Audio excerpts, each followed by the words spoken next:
Welcome to Leadership Kung Fu with your hosts, Sandi and Jennifer Long. So welcome to Leadership Kung Fu. It's the podcast where leadership isn't about titles and trends or talk, it's about mastery. I'm your host, Sandi from Satori Consulting in Toronto, and I'm here with my co-host, Jen Long from Own Up in Colorado. Happy New Year, Jen. Happy New Year, Sandi. 2026. Gonna be a good 2026. Year. Welcome back to your headphones. Yeah, that's right. That's right.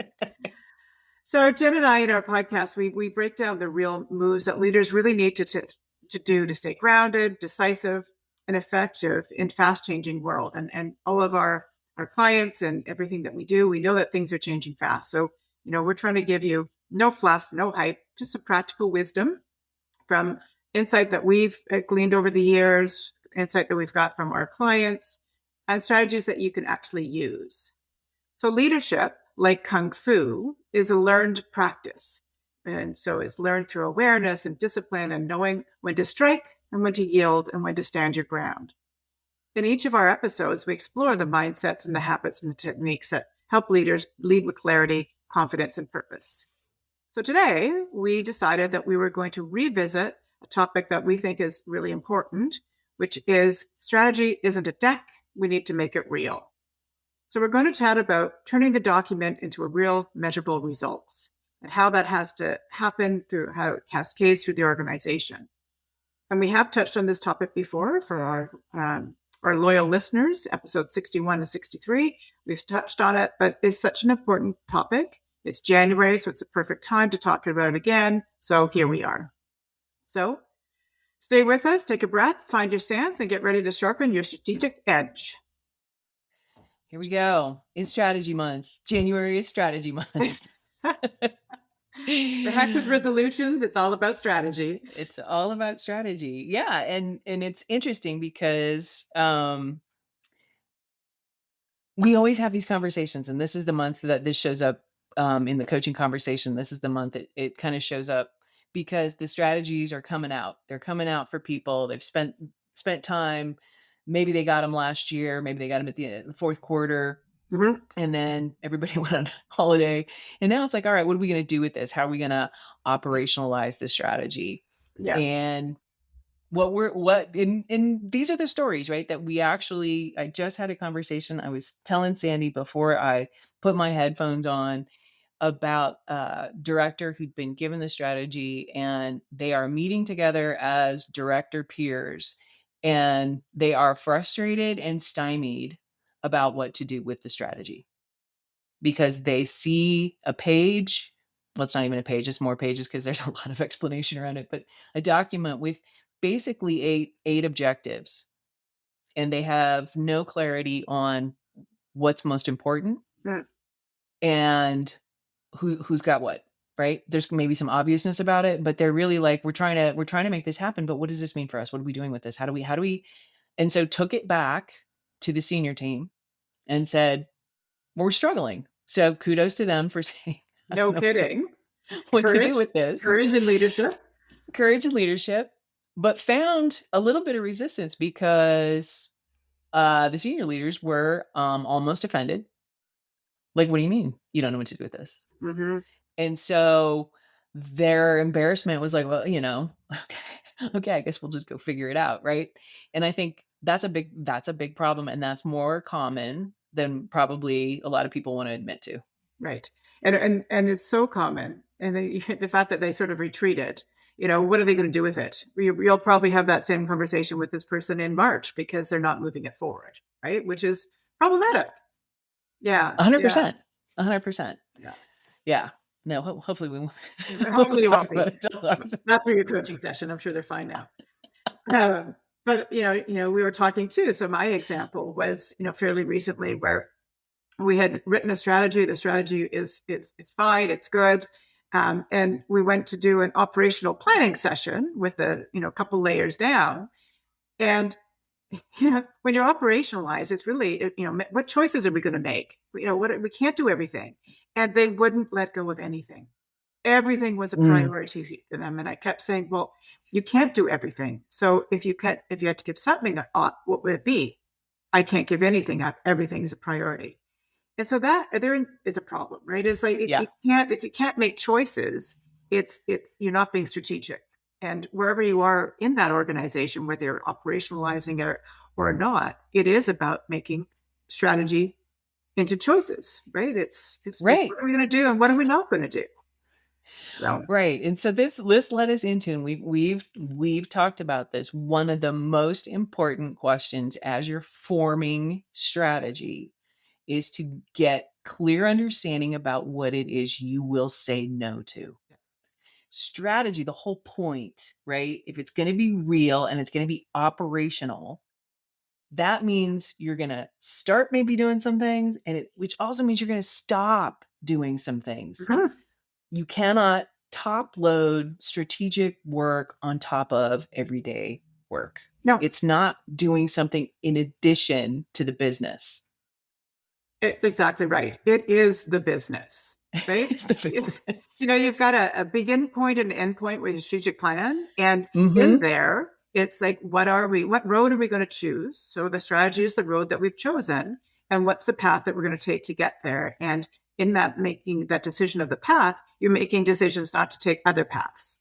And Right. it's such an important conversation that the easy, what do we need to do more of or less of, or stop, start, continue. Those are Mm-hmm. super simple constructs Mm-hmm. to get people to start thinking about what it is that they're not going to do. So that makes Mm-hmm. room and space and capacity for what you are going to do. The things that are actually going to forward your strategy to the further, to make it better and lost for words. Well, and I think part of the conversation, when we ask the question, what do we need to stop doing and what do we need to say no to, are easy questions to ask. But in the conversation, do we create enough space for what are we afraid of if we say no? Mhm. What do we see as the implications of saying no, right? Follow the whole thread, because we're not really exploring the I can't say no to this and the limited participation in that conversation because people are holding back on, I'm not going to bring that up because I don't want to lose that budget. I don't want to lose those people. I don't want to lose, because they're making all kinds of judgments and assumptions about impacts of saying no. And the no conversation and the stop conversation is a much broader, deeper exploration of what if? What if we said no to this? What would happen if we did that? Right. So if we're going to do this, which means we might say no to this, let's explore this so we can see what that really looks like. And I think there's not enough time spent in all the things we could say no to and what would happen if we did. Mhm. Yeah. Yeah, that whole notion of scenario planning, right? Mm-hmm. It sort of takes the risk out a little bit, right? Because it's easier to go back to your boss to say, we've chosen to do this, but we've chosen not to do this, and these are the reasons, and these are the risks, and these are the implications. Like, that is a real leadership way of looking at something from a holistic standpoint. Right. It operationalizes the real critical thinking around what that is what's going to help you really find what's a real risk versus what's the story I'm telling myself. Yes, exactly. And that's what clears the air. And that's the conversation that you need to have as a team, right? Mm-hmm. Because everybody in their divisions, part of why we can't operationalize strategy and say no is because everybody's holding on to their turf. Everybody's holding on to their thing that they think is important. Yeah. Right. Yeah. Yeah, no, absolutely. And so let's talk about making space and time to have these conversations, because it's not a 10-minute conversation in your calendar on the Monday morning. It's not a Kanban. It's a really well-designed, thoughtful time to have this conversation that has an agenda, that has the things that we need to discuss, all of that sort of thing, but making the time to make it happen in a really busy environment. Yeah. Right? With the understanding we're going to make decisions. Yes. This isn't just let's explore and then go back to work. It's let's Mhm. make decisions about this. Yes. And I think that's also what we miss in our meeting agenda when A, we're going to meet about strategy, and B, that includes we're going to make decisions. Mhm. And I And think that is where the failure of operationalizing also shows up. right. And I also think the whole alignment piece in that, because nodding ahead does not actually mean alignment.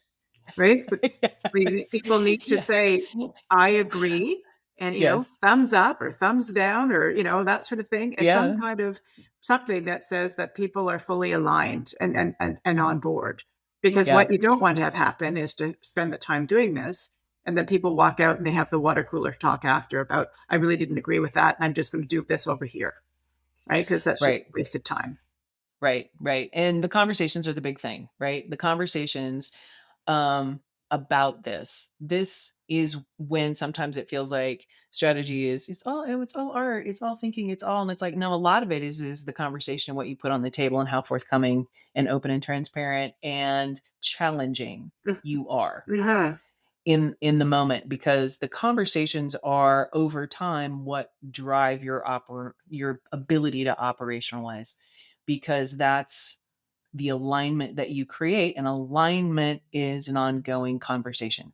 It happens at the beginning, it happens every quarter, it might be happening every month, because those conversations and those challenges and those questions are we still focused on this? Is it still working? What's happening? Yeah. Yeah. And it's interesting because I think these conversations can be held at every level, right? So the most Yes. senior should be having it with their team. The next layer down should be having it with their team. That team should be having it with their team. And so it's cascading throughout the organization. So there's the alignment on what are we doing, but there's alignment on I understand what the strategy is, right? Because Right. understanding it means that you can have line of sight to what you personally do when you get down to even the lower levels of what am I doing that is actually furthering where we need to be. That's strategy. And I think that's really important. So ensuring from an accountability standpoint that these conversations are being had. And so I think senior leaders need to hold their leaders accountable for having the conversations and giving them the space and the grace to have those conversations. Exactly. And another piece of being able to operationalize is in those very early conversations when you go from the top to the next layer down, is that next layer down is responsible to make meaning of what that is for them. Not only should you be able to talk strategy, understand strategy, but you should also be able to articulate, here's what that means for us in this division. Here's what that means for us in this department, so that when you give it to your next your next level down, they've got sense of what it is for them, because their conversation is going to be more about here's what it means, here's the strategy for us guys, Yeah. Yeah. right? And it gets very personalized to the people who are actually doing the strategic work. Yes, very granular from an operational level, right? Because let's face it, people need to do things with it. So the more you have conversations about what it actually means to them, Mm-hmm. the easier it's going to be to actually execute on. Mm-hmm. And in the context of those conversations is when you're finding out how clear people are, right? To go back to the problem I was trying to solve before I got on the podcast, right? Is if you don't know, if you walk away unclear, that's on you. Yeah. Yes. That's And on I you. applaud your client for actually having the courage to go back and say, I don't understand. Yeah. What is this all important? Because if it's all important, there's no way we're getting it done. That's right. Everything's important, nothing's important. We say that all the time, right? Yeah. And it was like, sorry, no. Create focus for us, please. Yes. Yeah. And it's okay. It's okay to ask for that.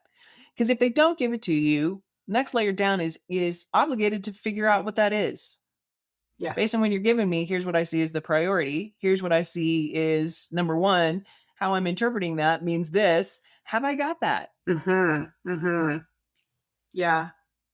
I think the other piece of this is understanding that no department is in a silo and should be Correct. having cross-functional discussions about I'm doing this piece of this of what I'm doing here supports the strategy, but I know that you're doing part of it as well. And so let's talk about what you're doing and what we're doing so that there's I don't want to use the word alignment again, but there's an understanding of what everybody's doing. So there's not duplicative effort so that, you all come as a cohesive group saying, these Well, that your understanding isn't at odds with yes, someone else's understanding, and so the cross organizational strategic conversations, right, which happen mid-level, upper level. And are we doing aligned actions? Are there actions my division is taking that are impeding your ability to take actions to be strategic? Yeah. What are those? And if we've got that going on, what do we do? How do we solve that? Mm-hmm. The idea of aligned action across, because that helps those aligned actions refine and make easy to say no to things. Right. When you start to understand what aligned actions start to look like, then it becomes a lot easier to say, oh, well, here's a bunch of stuff we're spending time on that we don't need to do anymore. Mm-hmm. Yeah. What I was going to say, and jump in, I was getting excited there. They, your client courageously went up and said, we don't understand. It is sometimes, like, I think that's courageous. Absolutely. Sometimes it's more difficult to do it cross-functionally because it's a peer that you're saying it to, right? And that peer, again, you talk about that turf, and I don't want to let go. It could be seen as, somebody who wants to hone in on territory. So you have to be really careful about how you're raising it, the words that you're choosing, um, be curious about what they're doing, and really talk about it in terms of we need to be aligned, and use the language that people will not get defensive about. Right. And the beauty of the strategic conversation is there is always a unifying objective. There is a place where you meet. And when the discussion gets difficult, you always retreat to the where here, if we're going to meet here, if we're going to meet this together,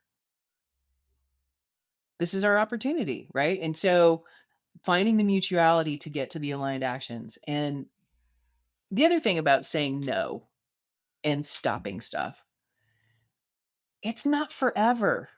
No, for sure. And It's I just think not that's now. the implication is like, what are we going to stop doing? Which, we're not going to do that anymore ever. Yeah. It's like, no, we're gonna stop doing that for the next 18 months. Yeah. Because we just don't. It's a capacity burner, and it's not going to help us solve the problem we need to do to move strategically. Yes. Yeah. And so taking into account that if it feels like you're losing power and influence because your resources are being diminished or reallocated, which are all some of the reasons people don't say no to stuff. Mm-hmm. I'm kingdom building. That takes part of my kingdom. That, all of those things come into play. Yeah. Yeah. And that's where you got to start to understand, we're going to take this away from you, and it's not going to happen but it's only going to be for, year and a half. Mm-hmm. Then you get it back. Well, I think the other thing on that is that the fact that strategies are usually, let's call it a minimum of 3 years. Right. And so with the team that I was telling you about, what I ended up doing with them is saying, okay, you're not willing to give anything up, but what aren't you going to do in 2026? So that's not saying no, that's just like deferring, right? So different language, because it's a 3-year strategy. If you start out in January of 2026, trying to do absolutely everything, A, you'll burn out, but B, it doesn't make any sense because you have a 3-year strategy. So you need to be strategic on choosing when you're going to be doing things, right? And having those conversations with when is the right time. Yeah. Because when you don't, the people who are making decisions on strategic action are low in the organization. Mm-hmm. The people who are having what my friends in shipbuilding call the knife fight. We're going to have to have a knife fight down here because you're not clear up here. Right.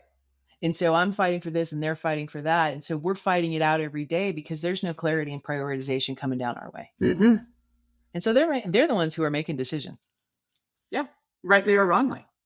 Rightly or wrongly. And probably not tied to strategy. It's just whatever comes their way, right? Well, sort of. Tied to whatever is important that week. Exactly. Because we're just trying to get stuff done. Yeah. That whole get stuff done. That's just a whole nother topic for another day.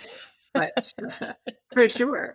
So one of the things I think that we sort of talked in the outset is that you need to make space in your calendar for strategic conversations, whether you're having them with your team, whether you're having them cross-functionally, whether you're having them, up, whatever what it is. You need to make time in your calendar to make that you're having these conversations that are not operational.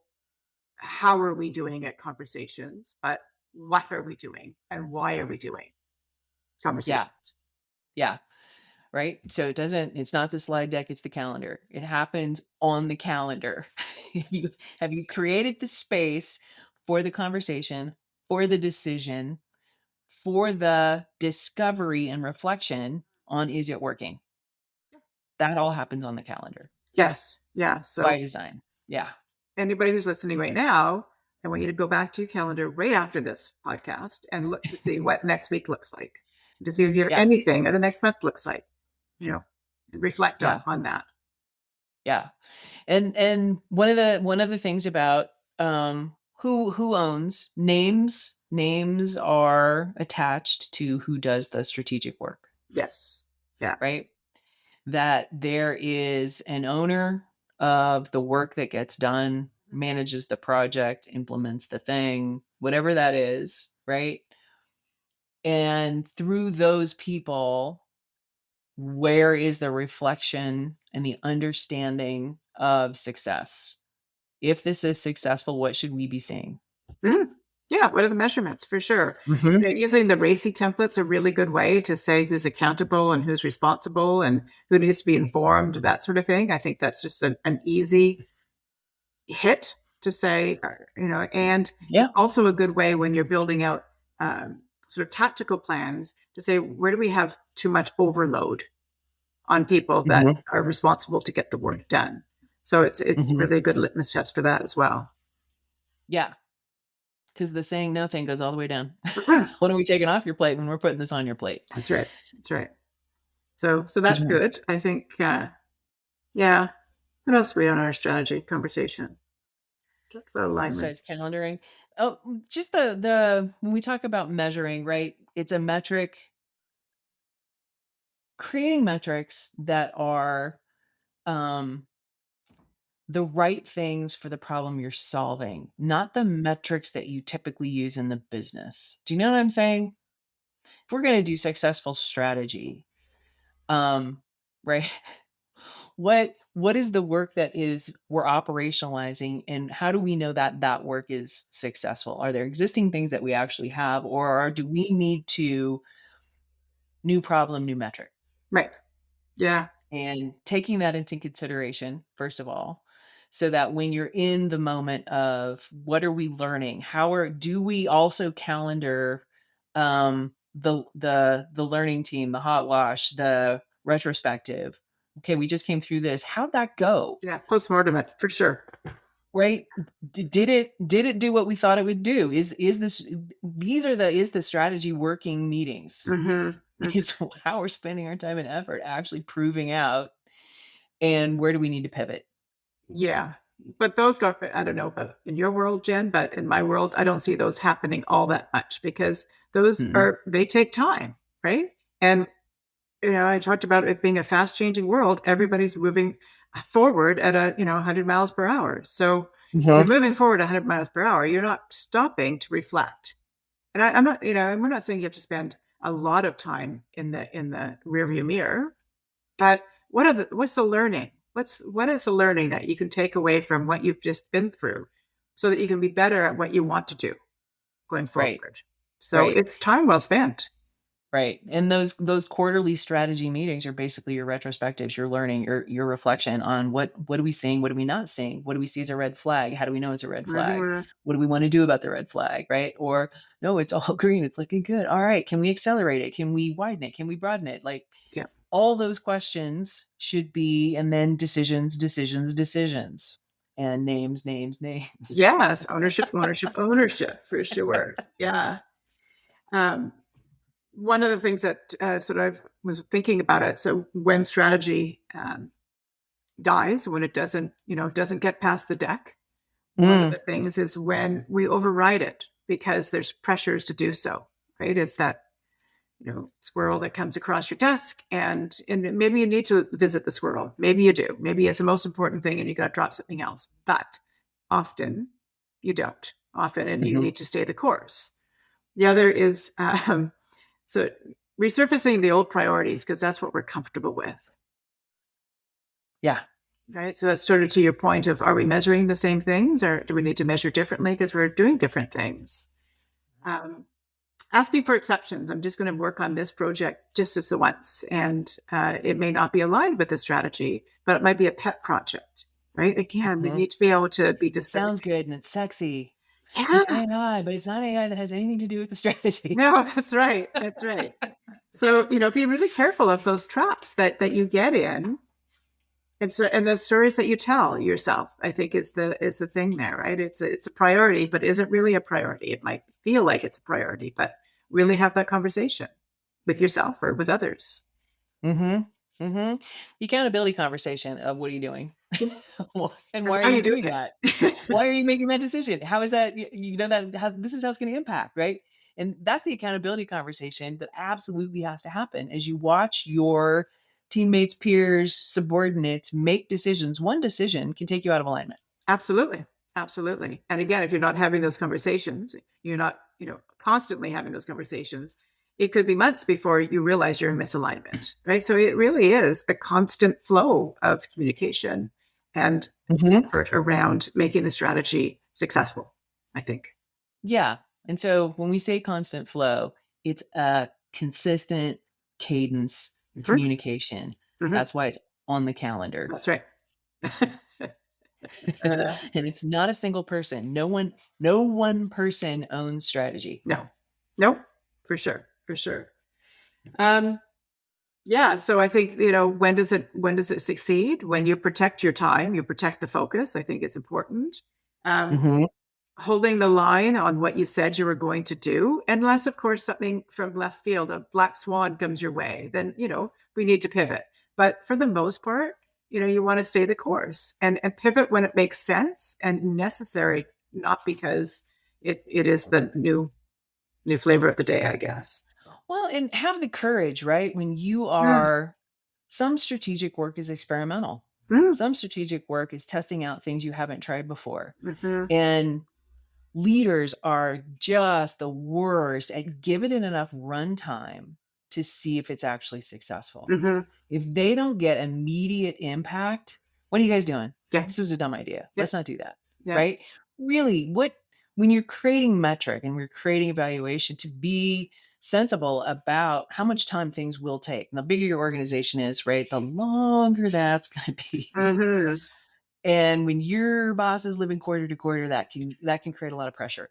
So understand that the time bounding in sticking to it, and how long is long enough to know before you need to make a decision about something else if it doesn't work. Right. Well, the whole adage of fail fast, right? And I have many conversations about that line, because a lot of people are like, I don't think failure is an option, or I don't want to fail at anything. And what is fast failure? But the whole premise of it is, if you're trying something, if you are constantly in the flow of talking about it and it's not working, it's okay to say no to it. It's okay to move on to something else and try something. But allow space for trying things, as long as it aligns to the strategy.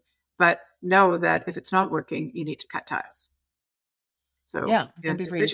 Again, once you get good at stopping, all this kind of stuff starts to get a little bit easier. If you can start at the beginning with stopping, when you start the experiment, how you tamp that down gets a lot easier. Yeah, for sure. Clarity equals commitment. One of the words we use a lot is around clarity. And if people are clear, and again, it's not the nodding, it's the I understand, then you can have commitment from people, right? And there's a line from your book around that, isn't that, Jen? I think really close to that one. Well, there's the whole line around, I don't need you to agree, I need you to commit. And commitment comes in decisions and behaviors. Yes. Right? I'm making decisions to do the things, I'm behaving in the way that is expected based on what I've committed to. It's when I nod my head and I'm like, yeah. And then I go back and do all the things that I always do. No. Yeah. That is not commitment. No, for sure. I think also, when there's approval, so alignment and commitment across in clarity, then you can start to execute, right? Because people know what they need to do. They can go back to their cubicles and actually make it happen. But all of these things have to be in place in order for that to happen. So they're not sitting there spinning their wheels or reverting back.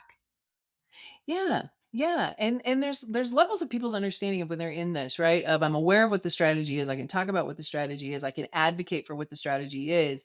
But at what point do I become an active participant? Mm-hmm. At what point do I become a driver, right? Who's really driving? Who's actively participating and who really just needs to advocate, right? And where are people in that? Operationalizing has very much to do with, as this moves down the organization, what does it mean for me, and what am I doing, and what am I doing differently, and when am I doing it? Yeah. Yeah. Yeah. I think if you put a kung fu lens on it, strategy doesn't change decisions. If it doesn't change decisions, it isn't strategy. It's just storytelling. Yeah. So really think about what that is, right? So if it's not making you change and making you think differently and do things differently, then you're just telling yourself the same story for sure. Yeah. Yeah. 100%. And so hopefully this is helping you understand the slide deck is the least important thing. Yes. The slide deck is the executive summary of a lot of conversation, a lot of clarity, a lot of challenge, but that is just the what is it? The ignition, right? It's the fuel Let it for flow. the next conversation that happens, and all of it has to be meaning making and action taking and decision making, and where does that live? And are we scheduled to do it? And have we made decisions that allow that schedule to live? Yeah. Yeah. So what are our top, 5 takeaways? Strategy lives What in the are our top calendar. 5 takeaways? You wrote it down. Tell them. What is Yeah. it? Strategy lives in the calendar, right? Do the work, Mm-hmm. talk about it separately. You have operational meetings, you have strategy meetings. Don't intertwine the two of them if you can avoid it. Right. Those ongoing conversations, up, down, sideways, that's what creates alignment. That's what breaks down the silos for people to hold on to their turf, right? So have the Right. conversations, find out what And others are some of doing. those conversations are holding people accountable. Yeah, yeah, yeah, for sure. Yes. And I think the other thing is you can hold people accountable that are not reporting to you, right? If Yes. they're part of something that needs to get done, and you're a piece and they're a piece, but they're a peer, you can hold them accountable. Don't be afraid to have those respectful conversations about what needs to get done and who's doing it and why isn't it working and things like that. Yeah. My expectation is that you and I were doing this together, and this is the thing, and this is the deadline we were going to make, and these are the actions we were going to take. And I'm concerned because I don't see you making any of those decisions or taking any of those actions. Talk to me about that. Yeah, yeah, exactly. Postmortem reflection, lean into the measurement. That's such an important aspect of strategy, of anything really, right? Anything of any Reflecting on endeavor. what we've Yeah. done is If you're operationalizing it, what are you measuring? How do you know it works? yeah, Yeah. that's right. And what did we learn?